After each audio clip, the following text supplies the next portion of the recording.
Hello, my name is Dr. Friedemann Schaub. The fear of rejection can certainly be one of the more debilitating emotional challenges. Let's take my client Jane as an example. On paper, her life looked pretty close to perfect.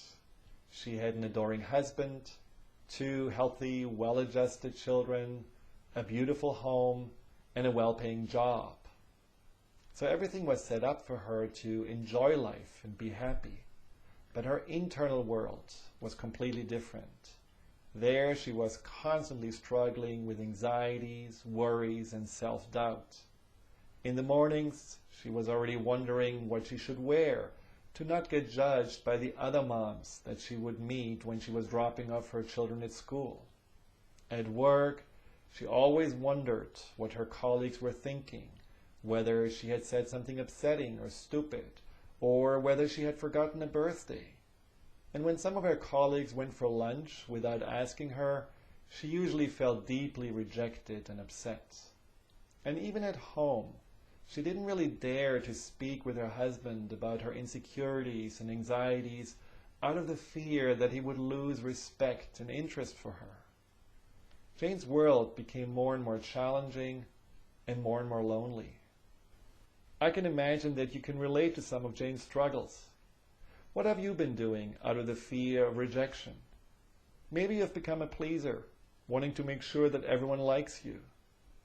Maybe you have a hard time to say no or create boundaries. Or you're avoiding being judged and criticized through not expressing yourself, hiding out, not showing up at all. But no matter what you have been doing out of the fear of rejection, you probably realize that you have repeated the same emotional, mental, and behavioral patterns over and over again, no matter what person is involved. These patterns are usually deeply installed on the level of the subconscious mind, which is why it's so important to learn how to work with the subconscious to really heal the roots of that fear of rejection. But what can you do now to already start releasing the fear of rejection? Well, awareness is the first step to change and healing. So let's dissect what we are actually doing when we are creating the fear of rejection. First of all, by focusing our attention onto others and roaming around in their minds, we are losing touch with ourselves. And on some level, we are abandoning ourselves. Then, by taking their opinions and judgments as more important than what we are actually thinking about ourselves, we are giving our power away, which is why we feel so much smaller and powerless after having dealt with the fear of rejection for a while.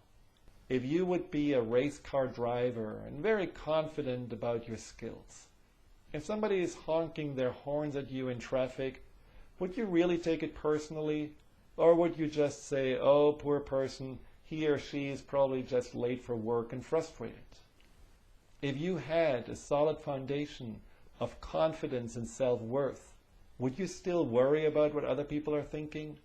Or could you actually look at people with much more openness and maybe even compassion? So the next time you're starting to worry about somebody else's judgment and are about to go down that familiar path of the fear of rejection, ask yourself the following 3 questions. Does this person really know who I am? Do I really want to hand over my power to this person? And what is it what for a moment I must have believed about myself to be even worried about this person's judgment? By asking yourself these questions, you bring the focus back to yourself and you're interrupting this automatic pattern of the fear of rejection. If you want to go deeper, of course, and heal the fear of rejection at its roots, you can usually benefit from the individual sessions, the webinars and classes I'm offering on the site. Send us an email or call us if you would like to have more information. I certainly would be delighted to help you to overcome the fear of rejection and create an empowering and appreciative relationship with yourself.